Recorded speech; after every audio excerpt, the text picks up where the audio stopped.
Alright, what's going on, guys? It's Super Slick Uzi.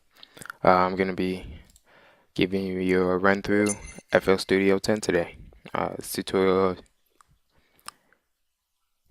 is for beginners, so I'll be showing you the different elements of FL Studio.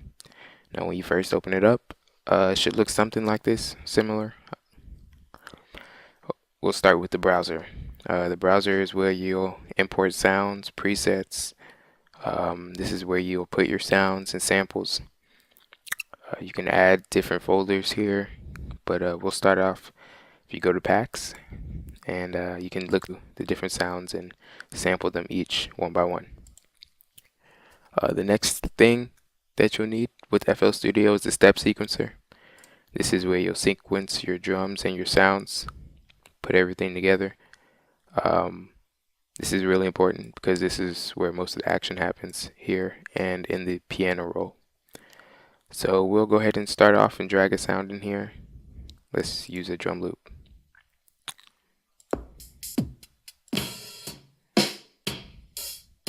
So with FL Studio, you can basically just drag it in there.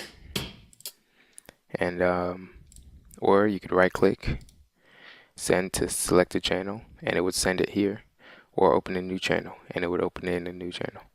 It also comes with the built-in audio editor and pitch corrector, and we can go further into that in other tutorials.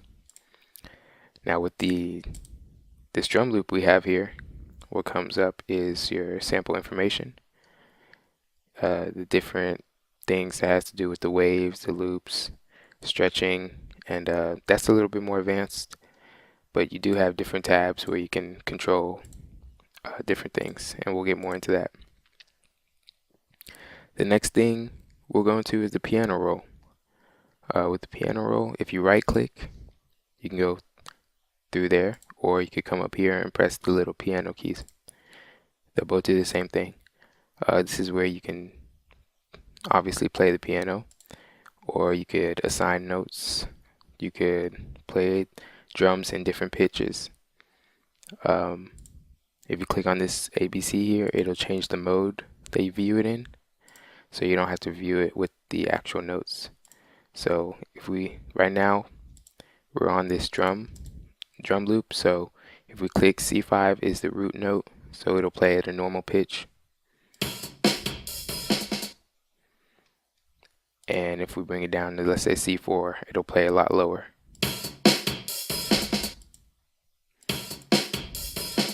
Well, it actually is supposed to.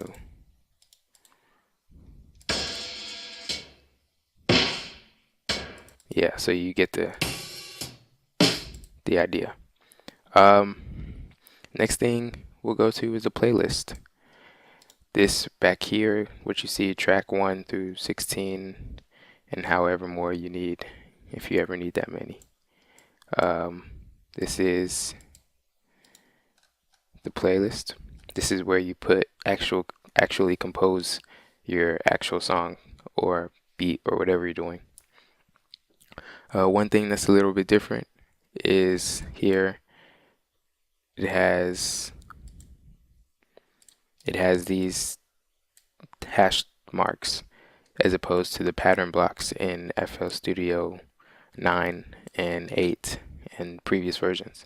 If you want to actually have the pattern blocks, which I find are a lot easier to use, come up to Options, General Settings, and down here you press Enable Legacy Pattern Blocks, and it'll tell you that they've become obsolete and won't appear in future versions. But that is okay. So right now we're on pattern 1, and you can see up here in the step sequencer, you can put different sounds on different patterns, but each pattern is by default always going to be empty. So you can come up here and adjust the patterns. Also, I forgot to mention, you can come up here and adjust the tempo. So we can bring this down to about 88. Here's your metronome. If you want to hear that while you play along with your beat, it'll play that for you. Here's a countdown if you're going to record, and we'll save some of these stuff for later. With the patterns, we have this drum loop here, and can assign it to the different patterns, obviously, and put them into the playlist. So here we have this pattern with this drum loop. If we go to the next pattern, we can actually add a different instrument and put it here, and it'll play along with the drum loop. To play the patterns separately by themselves, you come up here and click on pattern. To play it all together as a song, you click on song. You can rename the patterns by pressing the middle mouse button, or right clicking and press rename, or just press F2. So we'll name this drums. Now another thing, FL Studio comes with a lot of plugins. You can add your own also. We won't go into how to add plugins, but if you come up to channels, let's add FL keys. And that's basically a piano that comes with FL Studio. So we'll go to pattern 2, step sequencer. And you see these are our two sounds. You right click, piano roll, and we'll play a quick melody.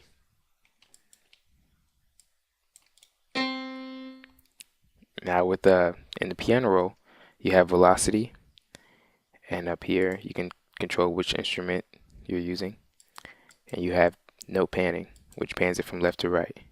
You shouldn't be dealing with note panning too much, but with velocity, you can change the velocity of each note. If you just simply click, and the lower it is, the lower the velocity. So we'll keep it all here at about 80%.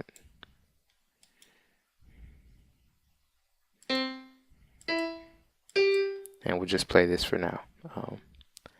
So if I want to play this on a pattern, it would play by itself.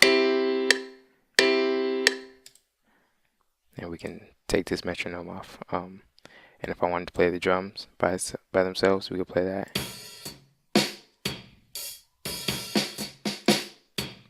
And a lot of times, if you're using the loop like this, it'll overlap itself. So what you need to do is come up here, and this is to set the length of the step sequencer. You click and you just pull it up, and it'll increase it, so you can add, you can go farther and longer. So let's see if this will work.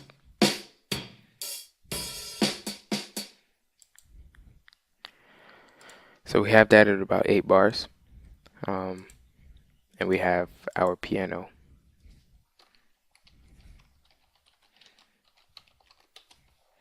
So now we want to finish our beat. The next thing we do is go to the mixer, which is up here. And with the mixer, here you have all your different instruments and lots of empty inserts, along with the master channel. I forgot to mention also, up here is the master volume, and up here is the master pitch.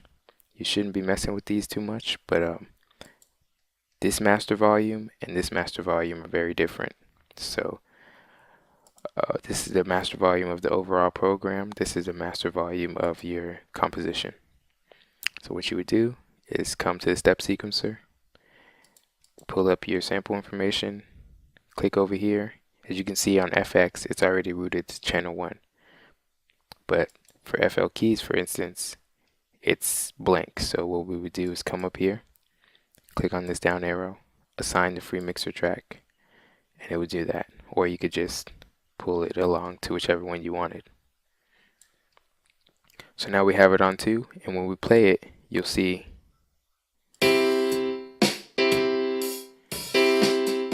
yeah, that sounds horrible, but you get the basic idea. If we wanted to export this, super hot beat, go to File, come down to Export, and you have your different options. You have a WAV file, MP3, and OGG, and MIDI. MP3 is what I use the most. If you're exporting samples like to reuse, I would recommend WAV. And let's go ahead and click on MP3. You pick where you want to export it, and under info, it'll let you know what's going on. Looping mode, you press leave remainder, or you could cut the remainder. Uh, Quality, you can choose. I have a pretty good computer, so 512 is good. And depth, since it's MP3, we don't need to worry about it because that's for WAV. Under MP3, I usually leave it at about 320. And output format, MP3. So you're pretty much ready to go. Um, just a few other things. You can go to options. Let's go to audio settings. This is where you can control your input and output, and you could play with that. Also, if you come down to general, we already went through this, but under file, down here under backup, you have autosave, and I would recommend you put it to at least 10 minutes. You can also come and press on project and enter project information. And those are some of the ins and outs of FL Studio. It takes a lot of time to really learn if you're new to the program, but you learn as you go, and pretty sure you enjoy it. So, be sure to subscribe. I'm out.